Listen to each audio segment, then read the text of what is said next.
Shalom, selamat pagi. Bapak Ibu, kalau bicara tentang Alkitab, ada satu istilah yang sering kita baca, yaitu kerajaan Allah. Betul ya? Sering ya kita menemukan kata kerajaan Allah. Kerajaan Allah atau kerajaan sorga itu identik. Hanya ada perbedaan sedikit. Kenapa? Karena ada tujuan dari sang penulisnya. Saya nggak akan bahas itu karena akan terlalu panjang. Tapi paling tidak kerajaan Allah, kerajaan sorga itu ada 116 ayat yang menggunakan istilah itu. Banyak banget ya. Jadi penting banget. Apa sih kerajaan Allah? Ya kan? Nah, pagi ini, siang ini kita mau sama-sama renungkan tentang esensi kerajaan Allah. Banyak orang bilang begini, oh kerajaan Allah itu sifatnya hanya kekristenan. Betulkah? Betul. Kenapa? Karena kita adalah imamat yang rajani, umat kepunyaan Allah. Amin. Nah, pagi siang ini kita mau merenungkan esensi kerajaan Allah. Suatu ketika ada umat Tuhan, jemaat Tuhan di kota Roma, itu mereka yang berdebat tentang makanan. Mereka bilang, oh kalau kamu makan ini imanmu nggak sah. Berdebatlah mereka, ya kan? Lalu Rasul Paulus dalam Roma 14 ayat yang ke-17. Oke, kita baca sama-sama yuk Bapak Ibu. Sebab kerajaan Allah soal makanan dan minuman, tetapi soal kebenaran, damai sejahtera dan sukacita oleh Roh Kudus. Bapak Ibu, di sini dikatakan Paulus berkata gini, mereka yang lagi debat nih ya. Udah, nggak usah diperpanjang debatnya. Kenapa? Sebab kerajaan Allah itu bukan tentang makanan dan minuman. Makanan dan minuman itu tidak akan membawa engkau kepada kerajaan sorga. Tetapi yang akan membawa engkau kepada kerajaan sorga apa tadi? Kebenaran, damai sejahtera, sukacita oleh Roh Kudus. Jadi Bapak Ibu, esensi kerajaan Allah itu ada pada ketiga hal tersebut. Nah, pagi siang ini mari kita mau kupas ya. Kita mau gali kebenaran itu apa, damai sejahtera itu apa, dan sukacita itu apa. Berapa banyak yang siap diberkati oleh firman Tuhan? Oke, jadi yuk ngomong sebelah kanannya. Siap-siap ya. Oke. Balas yang sebelah kiri ngomong gini. Kalau perlu catat ya. Ya. Kata teman kita Upin Ipin, betul. Esensi kerajaan Allah itu ada pada ketiga hal: kebenaran, damai sejahtera, dan sukacita oleh Roh Kudus. Kita bahas satu-satu yuk Bapak Ibu. Kata kebenaran dalam Roma 14 tadi itu menggunakan kata Yunani adalah dikaisone. Bapak Ibu, apa sih dikaisone itu? Minimal punya pengertian begini. 1, kebenaran yang ilahi. 2, kebenaran yang membuat kita ada dalam keadaan yang berkenan kepada Allah. Jadi kalau dikatakan kerajaan Allah itu bicara tentang kebenaran. Kebenaran apa? Kebenaran yang sifatnya ilahi. Jadi bukan kebenaran yang menurut kata orang. Kerajaan Allah itu bicara tentang kebenaran yang ilahi. Nah, bicara tentang kebenaran, ada dua hal yang perlu kita renungkan. 1, siapa kebenaran itu? Dan yang kedua, apa kebenaran itu? Yohanes 14 ayat yang ke-6. Kata Yesus kepadanya, Akulah jalan dan kebenaran dan hidup. Tidak ada seorang pun yang datang kepada Bapa kalau tidak melalui aku. Jadi Bapak Ibu, Esensi kerajaan Allah itu bicara tentang kebenaran. Kebenaran siapa? Yesus sebagai pokok kebenaran.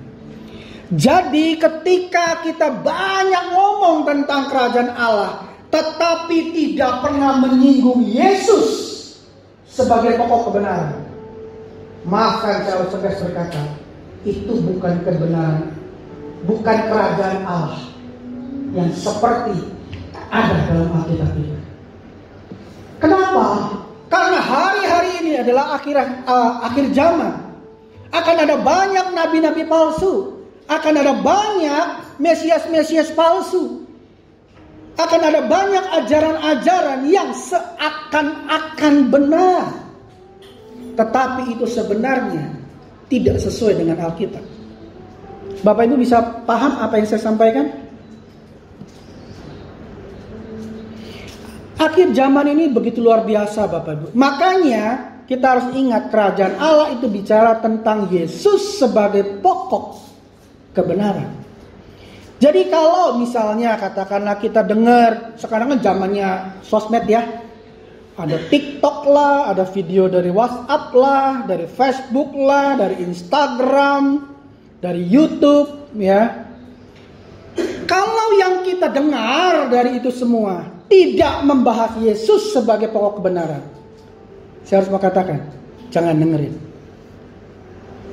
Kenapa?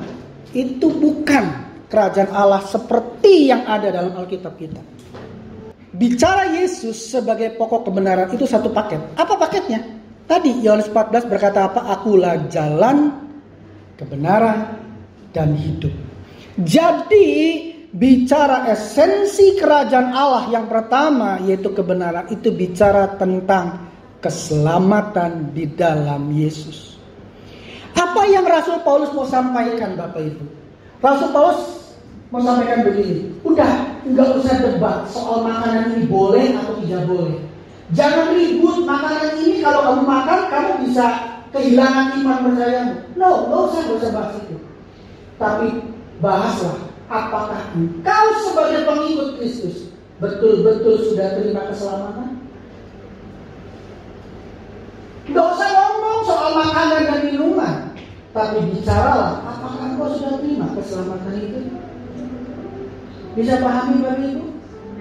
Banyak orang hanya debat soal hal-hal remeh-temeh kulitnya, tetapi lupa tentang esensi dari kerajaan Allah, yaitu keselamatan. Karena tidak akan pernah ada kerajaan Allah yang tanpa keselamatan di dalam Yesus. Nah, Bapak Ibu, yang kedua, apa itu kebenaran? Kalau tadi siapa itu kebenaran, sekarang apa itu kebenaran? Yaitu Yohanes 17 ayat yang ke-17. Yohanes 17 ayat yang ke-17. Itu berkata, kuduskanlah mereka dalam kebenaran, firman-Mu adalah kebenaran. Jadi kalau kerajaan Allah itu bicara tentang kebenaran, kerajaan Allah itu bicara Yesus sebagai jalan kebenaran, dan kerajaan Allah itu bicara tentang firman Allah sebagai kebenaran. Jadi kalau kerajaan Allah yang disampaikan oleh seseorang yang menyatakan bahwa Alkitab itu adalah salah satu sumber kebenaran, wow, hati-hati ya Pak. Kenapa saya tegas katakan ini? Karena ini udah terjamah. Akan ada banyak kelihatan, aduh, benar gitu. Pada hari akhir akan ada penyesatan. Bapak Ibu tahu akhir penyesatan? Itu Betty, you know Betty, beda tipis. Itu kelihatannya benar lurus itu jalannya, padahal sebenarnya menceng 1 mili. Dari sini 1 mili Bapak Ibu, di ujungnya berapa meter? Bisa pahami? Makanya Paulus bilang ini, udah gak usah debat soal makan, ini benar halal nggak halal, udah gak usah debatkan. Tapi debatkan apakah kamu sudah terima keselamatan, apakah hidupmu menghidupi firman Tuhan. Jangan ribut soal hal yang remeh-temeh. Ya kan, Kita mau makan di warteg kek, di pecel lele kek, bebas. Tapi jangan ributkan soal jalan keselamatan. Jangan ributkan soal istilah ini. Oh, nggak apa-apa saya makan ini. Saya tidak makan sesuatu untuk mempertahankan iman kita, tapi kita nggak pernah baca Alkitab. Kita tidak menghidupi firman Tuhan. Bisa nangkap maksud saya Bapak Ibu? Sekarang zaman teknologi, semua HP pasti ada aplikasi Alkitab. Betul. Ya. Pertanyaannya sekarang Bapak Ibu, bahasa orang Betawi bilang, saya dari Jakarta ya, Betawi bilang begini, dibaca kagak? Ya, Alkitab ada di HP, dibawa kemana-mana, ditenteng gitu ya. Tapi, dibuka juga kagak. Orang Kristen yang tidak memahami, tidak menghidupi tentang kerajaan Allah ini seperti orang buta yang nyanyi burung nuri. Tahu ya Bapak Ibu? Orang buta nyanyi burung nuri gimana? Burung nuri katanya terbang tinggi, katanya. Padahal burung nuri ada di depan dia. Kenapa? Katanya semua. Kerajaan Allah itu bicara begini Bapak Ibu. Engkau punya pengalaman pribadi dengan Tuhan. Amin. Nggak usah ngomong istilahnya saya nggak makan ini untuk mempertahankan iman. Woi. Nggak usah ngomong begitu. Kalau engkau nggak pernah punya pengalaman pribadi bersama Tuhan. Maaf Tuhan ngomong ondo. Bapak Ibu, suatu ketika dalam suatu ibadah, kayak tadi ya lagunya kita meninggikan nama Tuhan. How great is our God, sing with me, how great is our God. Oh semangat ya, pasti kita nyanyi paling kenceng. Betul. Ketika lagi nyanyi begitu, Tuhan berbisik dalam hati saya begini. Engkau katakan, how great is our God. Tuhan kita Tuhan yang berkuasa. Ya kan? Tuhan bilang begini, kamu gak nyanyi tentang lagu itu. Aku tetap berkuasa. Problemnya adalah, apakah engkau mengalami keperkasaan aku dalam hidupmu? Problemnya yang bisa nambah. Kerajaan Allah itu bukan sesuatu yang, ya makanya Paulus bilang, bukan soal makanan dan minuman, tapi soal kebenaran. Apakah engkau menghidupi kebenaran itu? Apakah engkau tahu siapa kebenaran itu? Apakah engkau sudah terima keselamatan itu? Apakah engkau menghidupi firman Tuhanmu? Atau sekedar, ya ke gereja maka gereja, KTP-nya Kristen. Kalau teman kita yang dari timur berkata bukan Kristen, Kristen malah. Pak Gembala ini dari timur ya. Sama Pak, saya juga orang timur Pak, Jakarta Timur Pak. Ya, teman kita ngomong Kristen. Tetapi kerajaan Allah itu cuma sekedar wacana, cuma sekedar pengetahuan. Maaf, nanti ketika Tuhan datang menjemput, yang dijemput KTP-nya.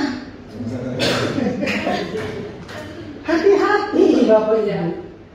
Ya, karena yang benar-benar Kristen tadi cuma KTP kata Tuhan. Oke, bisa pahami Bapak Ibu? Orang bilang begini, kita anak Tuhan, anak orang Kristen itu kan dombanya Tuhan. Betul? Kita sering nyanyi, Tuhan adalah gembalaku, akan kekurangan aku. Tapi dalam kenyataan setiap hari nandukin Tuhan. Dengan cara gimana? Tuhan bilang A, kita lakukannya B. Bukankah itu namanya kita nandukin Tuhan? Ayo, hidupi firman itu. Amin. Hidupku menggenapi firman-Mu.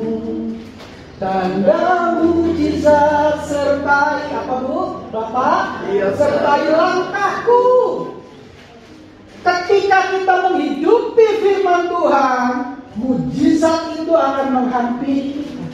Yang kedua yaitu damai sejahtera. Nah, banyak orang bilang begini, aduh hati saya lagi galau. Ya, bahasa anak muda sekarang bilang gini, saya butuh healing. Ya. Ada yang bilang damai sejahtera itu cari tempat A, B, dan C dan lain sebagainya. Tetapi damai sejahtera itu sejati di mana Bapak Ibu? Yuk kita baca. Ya, dalam Yohanes 14 ayat yang ke-27. Yohanes 14 ayat yang ke-27. Di situ dikatakan, damai sejahtera kutinggalkan bagimu. Damai sejahteraku kuberikan kepadamu, dan apa yang kuberikan tidak seperti yang diberikan oleh dunia kepadamu. Jangan gelisah dan gentar hatimu. Lanjut, Roma 15 ayat yang ke-33. Roma 15 ayat yang ke-33. Allah sumber damai sejahtera menyertai kamu sekalian. Jadi Bapak Ibu, damai sejahtera yang dimaksudkan dalam kerajaan Allah ini, damai sejahtera dari mana? Dari Tuhan. Nah, kalau damai sejahtera yang dibicarakan di sini adalah damai sejahtera dari Tuhan, kenapa kita mesti nyari di tempat yang lain? Carinya di dalam Tuhan. Contoh Bapak Ibu, ya, si A disuruh oleh kita, tolong dong beliin obat paracetamol. Ya, beli obat paracetamol. Dia perginya ke toko material. Bos, beli paracetamol dong. Bosnya bilang, sini, pantesan panas. Kita nyari damai sejahtera, tapi kita nyari di tempat yang salah. Bisa pahami Bapak Ibu? Damai sejahtera yang adalah esensi kerajaan Allah itu hanya ada di dalam Tuhan kita. Jadi jangan pernah nyari di tempat yang lain. Satu ketika ada satu lomba lukisan. Ada banyak pesertanya. Lukisannya luar biasa. Siapa di sini yang bisa jago melukis? Enggak ada. Berarti kita senasib Pak Bu. Ada satu lomba lukisan diikuti oleh banyak peserta. Bagus lukisannya. Bagus. Tema lombanya adalah damai sejahtera. Sang juri memutar otak, memilih mana lukisan yang the best, terbaik. Kalau perlu best of the best, yang sangat terbaik. Top Marco top, sip Marco sip, ya, tap Suranta. Nah, ya lengkap sudah. Cari, akhirnya ketemu satu lukisan dan diumumkan. Ini pemenangnya. Ketika semua orang lihat lukisan itu, wah ini jurinya salah ini. Temanya damai sejahtera, tetapi lukisan itu bicara tentang batu karang yang ditimpa oleh air terjun deras, hujan badai, petir menyambar. Kok dibilang menang? Proteslah semua peserta. Lalu sang juri bilang, jangan protes dulu Bapak Ibu. Perhatikan baik-baik lukisan itu. Ketika mereka perhatikan betul, baru mereka menyadari apa yang menyebabkan lukisan ini menarik. Bapak Ibu tahu? Di tengah-tengah batu karang ini ada satu ceruk, dan di dalam ceruk itu ada sarang burung, seekor induk burung yang sedang mengayomi anak-anaknya. Di tengah badai begitu luar biasa, mereka bisa tetap tinggal tenang. Artinya, burung aja bisa mengalami damai sejahtera. Wow. Lalu semua orang bilang, iya, itu benar. Bapak Ibu, damai sejahtera itu bukan bicara lingkungan sekitar kita aman sentosa. Tidak. Damai sejahtera yang Tuhan bilang itu tidak bicara engkau ada di dalam kamar yang semua tersedia lengkap, engkau nyaman-nyaman di kamar itu. No, Bapak Ibu, Yesus katakan aku berikan damai sejahtera kepadamu. Damai sejahtera itu bukan seperti yang dunia berikan. Kenapa? Yesus bilang begini, nggak usah kaget kalau dunia membenci kamu, karena dunia mereka sudah membenci aku terlebih dahulu. Di dalam lingkungan yang tidak baik, ketika lingkungan seperti ini, Tuhan bilang damai sejahtera aku berikan kepadamu. Badai, ada sarang burung yang bisa berkicau dengan begitu indah. Wah, inilah damai sejahtera Tuhan. Amin, Bapak Ibu. Jadi esensi yang kedua dari kerajaan Allah itu adalah apakah kita sudah miliki damai sejahtera itu? Makanya Paulus bilang, gak usah ribut soal makanan minuman. Apakah hatimu sudah punya damai sejahtera Allah itu? Damai sejahtera yang sesungguhnya. Iya kan? Kan ada lagunya. Hanya dekat Allah saja aku tenang, daripada nyala keselamatanku. Hanya Dia gunung batuku, hanya Dia kota bentengku. Aku tidak akan goyah selamanya. Orang yang punya damai sejahtera di hatinya, apapun boleh terjadi. Mau gunung beranjak, mau matahari terbit dari barat, hatinya tetap tenang. Amin. Inilah kerajaan Allah yang sesungguhnya, Bapak Ibu. Dan ketika kita alami ini, orang sekitar kita akan bilang begini, aneh orang Kristen. Ya, lingkungan lagi badai, tapi kok bisa tetap tenang, damai. Siapa sih Tuhanmu? Aku mau dong. Nah, bukankah ini kita menjadi saksi Kristus? Amin. Amin, Bapak Ibu. Esensi yang ketiga, yuk, mari. Adalah sukacita oleh Roh Kudus. Ya, 1 Tesalonika 1 ayat yang ke-6.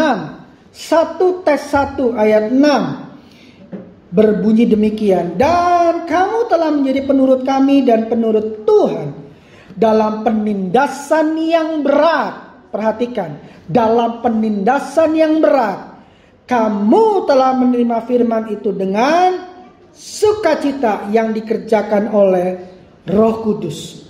Sukacita oleh Roh Kudus, Bapak Ibu, itu akan membuat kita dapat bertahan, mempertahankan iman kita. Orang sekitarnya bingung, kenapa? Makanya Isa para Rasul mencatat begini kan, mereka disukai oleh orang sekitar. Kenapa? Karena berbeda. Mungkin orang bilang begini, Bu, kok mukanya senyum terus? Ini beras lagi naik, Bu. Macam mana ini, Bu? Gitu kan?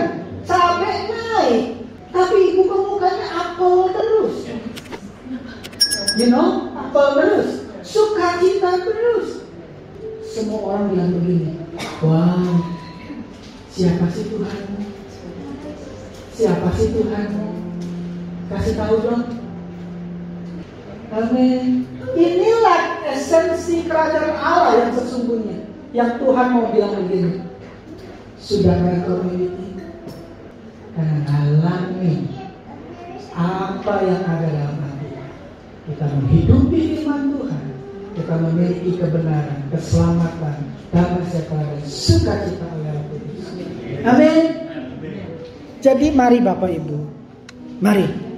Kerajaan Allah itu bukan sekedar wacana, bukan sekedar istilah supaya Alkitab kita terlihat keren, bukan. tetapi suatu yang ilahi yang perlu kita sadari dan lakukan. Kita baca ayat Roma 14 lagi, sekali lagi, sebagai ayat yang terakhir.